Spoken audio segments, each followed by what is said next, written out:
بسم اللہ الرحمن الرحیم۔ ایک شخص حضرت امام باقر علیہ السلام کی خدمت میں حاضر ہوا اور عرض کرنے لگا، اے امام وقت، آپ کربلا میں موجود تھے۔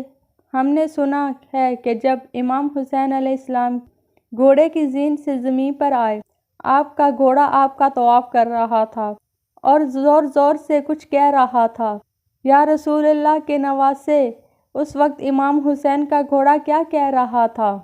بس یہ کہنا تھا، اور امام باقر علیہ السلام زار و قطار رونے لگے اور فرمانے لگے، اے لوگو، جب امام حسین علیہ السلام گھوڑے کے زین سے زمین پر آئے تو وہ گھوڑا رسول اللہ کے نواسے کا طواف کر رہا تھا تاکہ کوئی بھی تیر نیزہ امام حسین کو نہ لگے، اور زور زور سے فوج یزید سے کہہ رہا تھا، وائے ہو اس امت پر جو اپنے ہی رسول کے نواسے کو قتل کرتی ہے۔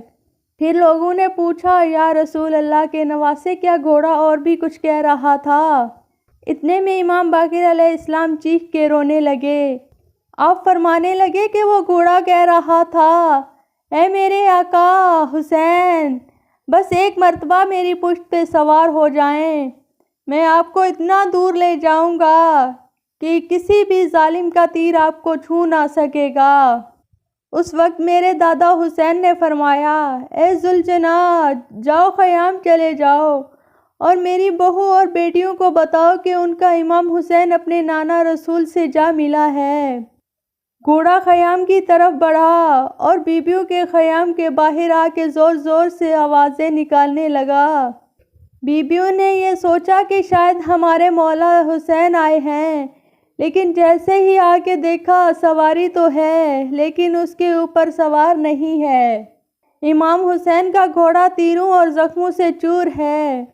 اتنے میں بی بی سکینہ ذوالجناح کے قریب آ کے کہتی ہے، اے میرے بابا کے گھوڑے، مجھے یہ بتا، جب میرے بابا میدان میں جا رہے تھے تو وہ پیاسے تھے، میرے بابا نے پانی پیا یا ان لوگوں نے پیاسا ہی قتل کر دیا؟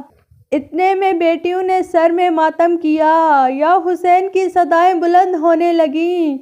بی بی سکینہ پھر سے فرماتی ہیں، اے میرے بابا کے گھوڑے، تیری لٹکی ہوئی زین بتاتی ہے، تیری کٹی ہوئی بانگیں بتاتی ہیں کہ میرے بابا گھوڑے سے اترے نہیں بلکہ گھوڑے سے گر گئے ہیں۔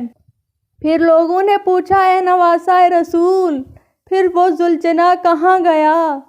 امام محمد باقر علیہ السلام فرماتے ہیں، پورا لشکر اس ذوالجناح کو حاصل کرنا چاہتا تھا کیونکہ وہ گھوڑا رسول اللہ کا گھوڑا تھا، لیکن اس گھوڑے نے اپنے آپ کو نہر فرات کے حوالے کر دیا اور کہنے لگا کہ میرا سوال نہیں رہا، اب میں جینا نہیں چاہتا۔